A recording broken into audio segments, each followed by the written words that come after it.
Ela segue todas as suas ordens sem pestanejar e ainda pergunta o que você quer mais. Não julga as suas escolhas. Por causa desse jeitinho atencioso e eficiente, tem muita gente achando que a inteligência artificial é uma confidente, uma companhia e até uma terapeuta. A IA, sempre pronta para o serviço, está sendo usada para o autoconhecimento e para a resolução de conflitos pessoais. E essa análise sem supervisão de um especialista humano que estudou anos na faculdade para lidar com saúde mental pode trazer graves consequências. Já imaginou que Freud, Jung e Lacan, figuras centrais da história da psicanálise, achariam disso?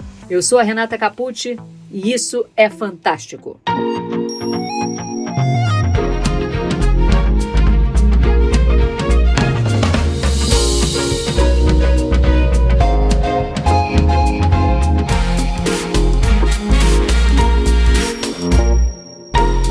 Nesta edição, eu e a minha parceira de podcast, Maria Scodeler, recebemos o psicanalista Christian Dunker, professor titular em psicanálise e psicopatologia do Instituto de Psicologia da USP. Bem-vindo, professor! Bem-vindo para todos nós a essa nova era digital. Bem-vindo, Renata, Maria, um prazer estar com vocês. Obrigada. Olha, para a gente entender os riscos dessa relação com uma máquina, minha amiga e xará RC, a repórter Renata Ceribelli, fez algumas sessões usando a IA ChatGPT como terapeuta com a sua supervisão. Então, qual foi a sua conclusão, professor? O que mais te chamou a atenção? Olha, em primeiro lugar, o raciocínio clínico muito rudimentar, vamos dizer assim, né? Raso. Raso, cometendo imperícias que nem mesmo um iniciante na clínica, né? A gente dá aula de introdução à escuta, no quarto, quinto ano, os nossos alunos começam a ver pacientes, né? Raramente você tem uma situação de, vamos dizer assim, de tamanha rarefação de procedimentos básicos. Por exemplo? Uma coisa assim muito importante numa psicoterapia é a elaboração de perguntas, boas perguntas, né? Perguntas que, de certa forma, desloquem aquelas questões que o paciente já tem, né? Perguntas que ajudem o paciente a se reformular, né? Em outras questões, em outras dúvidas, para além daquelas que eles já se colocam. A IA, ela é péssima quando a gente espera perguntas dela, né? Ela é ótima em responder. Que bom, né? Pelo menos isso, né? Então, você vai acabando, assim, criando um dispositivo em que você faz perguntas e a IA responde, né?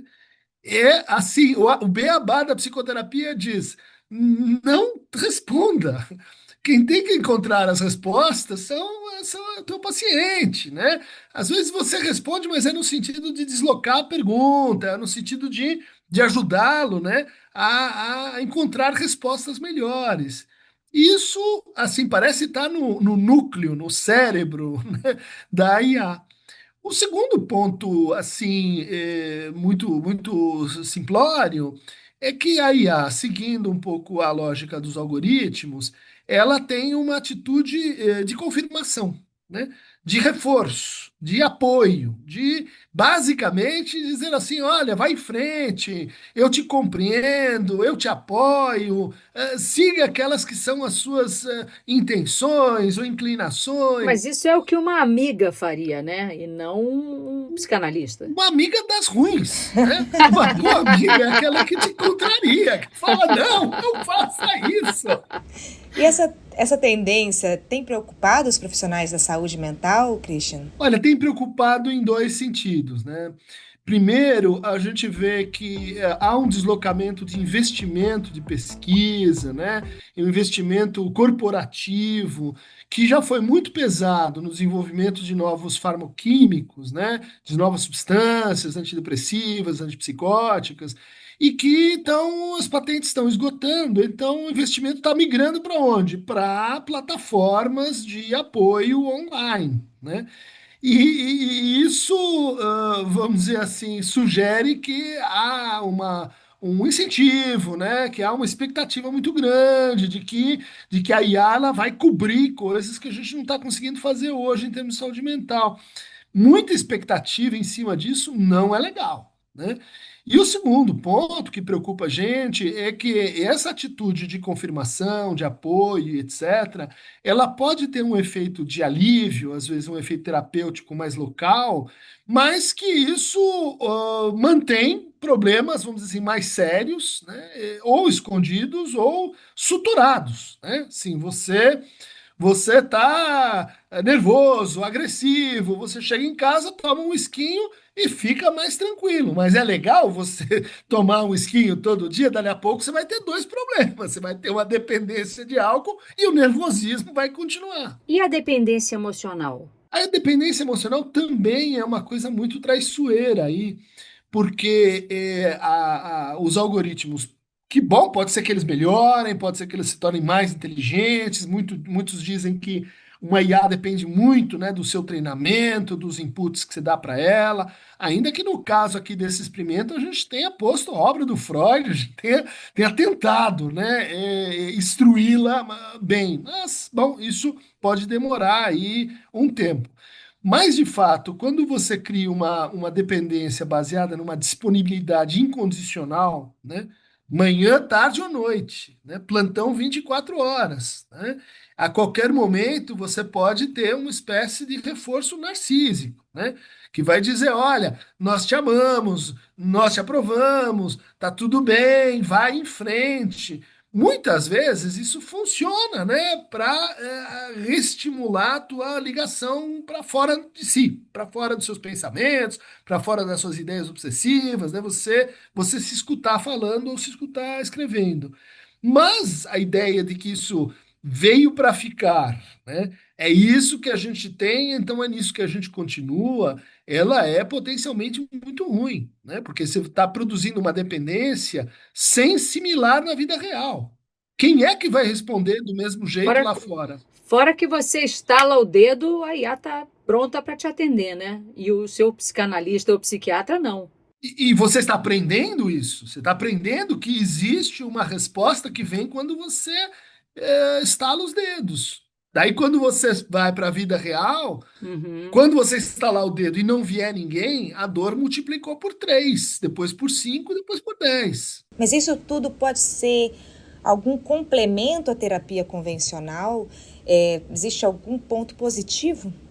Ah, sim, eu acho que sim. A gente não gosta de demonizar as tecnologias, porque, em regra, a gente não está sabendo usá-las, a gente não está vendo os limites, a gente tem más práticas que estão acontecendo e que, ao longo do tempo, você vai dimensionando isso, né? Então, de fato, a gente pode imaginar muitos bons usos para a IA, né? Um deles seria, assim, como uma espécie de função de apoio para o psicoterapeuta, né? Então, ele pode ter mapas semânticos, ele pode ter grafos discursivos, ele pode ter análise de variação de afetos durante a sessão, ou seja, você pode analisar, né, e ver coisas ali depois da sessão que podem te ajudar com o teu plano terapêutico, né, que podem te ajudar na tua supervisão, que podem te ajudar a pensar o caso, né?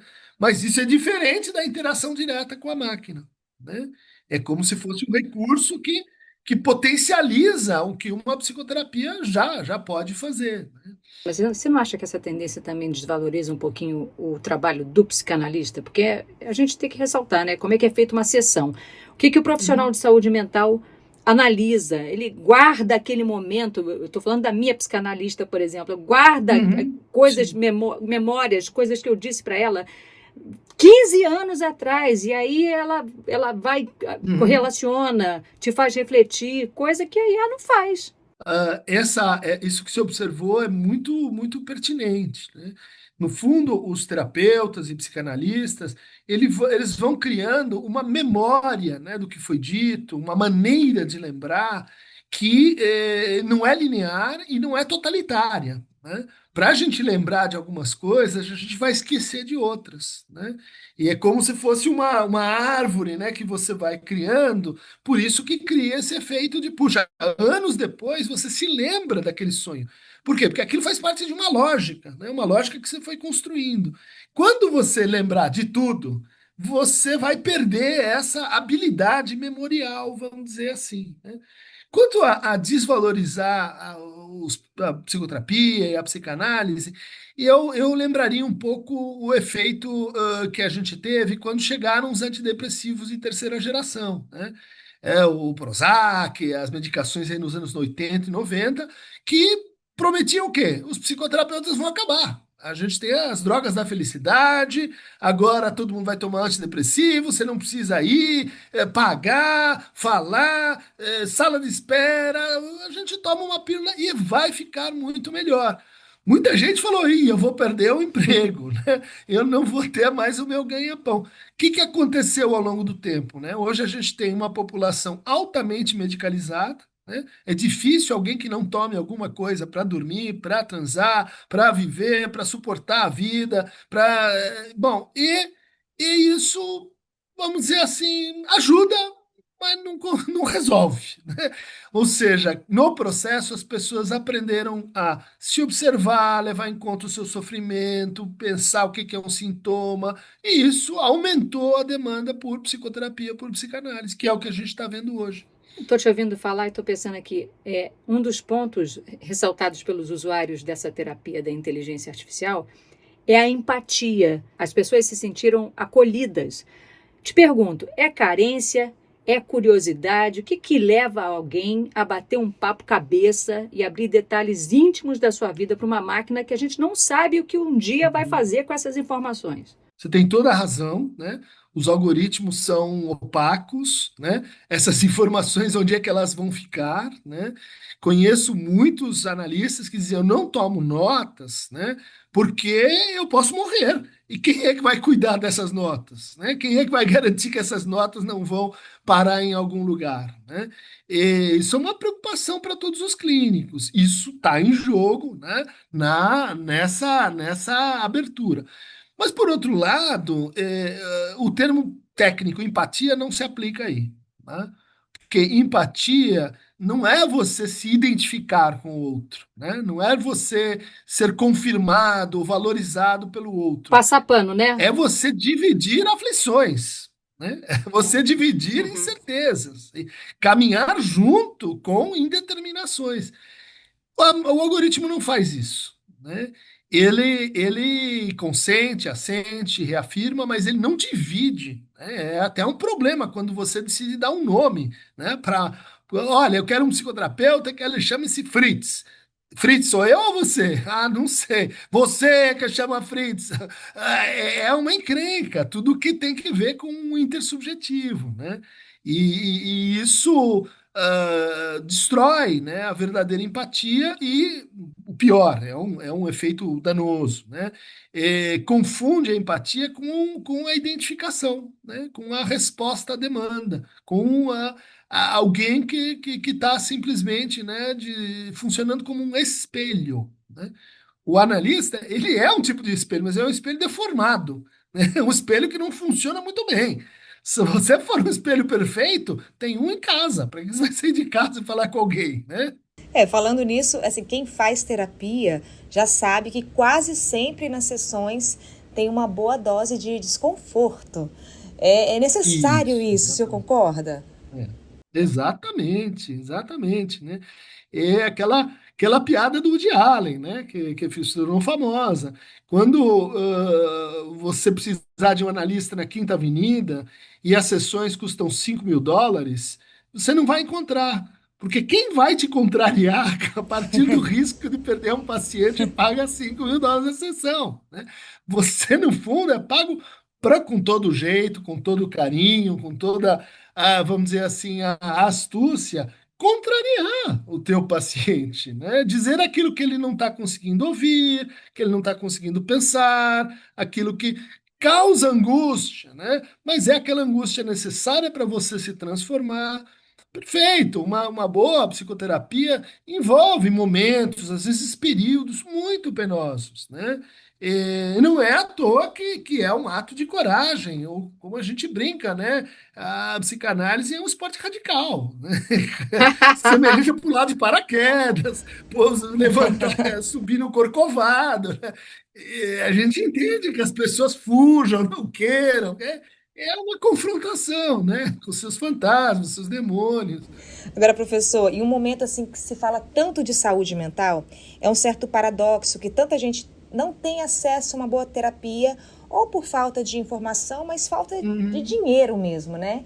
E esse é um dos motivos para muitas pessoas estarem usando a inteligência artificial como terapia. Existe uma solução para as pessoas que querem se cuidar, mas não têm condições? Olha, isso era uma questão colocada de uma forma muito mais restritiva antes da linguagem digital, né? A gente tinha muitas regiões do Brasil sem psiquiatra, sem psicólogo, sem nenhum psicanalista, né? E aí, quer dizer, a restrição era maior do que, olha, não tenho o dinheiro para pagar as sessões. Você não, mesmo querendo, mesmo podendo, você não tinha esse acesso, né? Com a chegada, né, dos atendimentos online, que ganharam muito impulso com a Covid, onde muitos analistas que eram meio refratários tiveram que ver que, olha, funciona, dá para fazer e etc. Você tem hoje no Brasil, né, uma expansão muito grande de pessoas procurando as profissões ligadas a cuidado em geral e as psicoterapias em particular, né? Então, é uma solução desde que você considere que você vai criar um problema, né? Que é a qualidade da formação desses psicoterapeutas, é como é que a gente minimamente cria algum tipo de controle, né? Então, hoje, alguém que tenha acesso e procure, né, vai encontrar muitos grupos de apoio, muitos psicoterapeutas que negociam bastante o valor de honorários, né? Eu acho que hoje no Brasil um problema mais cultural, né? De assim, onde eu encontro, será que é para mim? Quem é que seria legal? Como é que eu faço, né? Será que eu preciso, né? Será que eu preciso disso? É. Será que eu preciso exatamente? Não é coisa de louco. Né? Nós temos um problema mais nesse nível do que, olha, se quiser fazer uma psicoterapia e você alguma quantia, mesmo que módica, você vai encontrar um psicoterapeuta. Se você procurar, você vai encontrar nas universidades, E tem nas o instituições de SUS. psicanálise, no SUS, em muitos lugares, né? A gente vê muitas iniciativas, inclusive tem hoje, né, a experiência lá da Praça Roosevelt em São Paulo, da Vila Itororó, em que tem grupos que atendem, né, gratuitamente em praça pública, que é um exemplo de, assim, pessoas transeuntes, né, que estão ali, às vezes, em condições até precárias de vida, falando, encontrando ali algum suporte de escuta, né? Dividindo com o humano, né?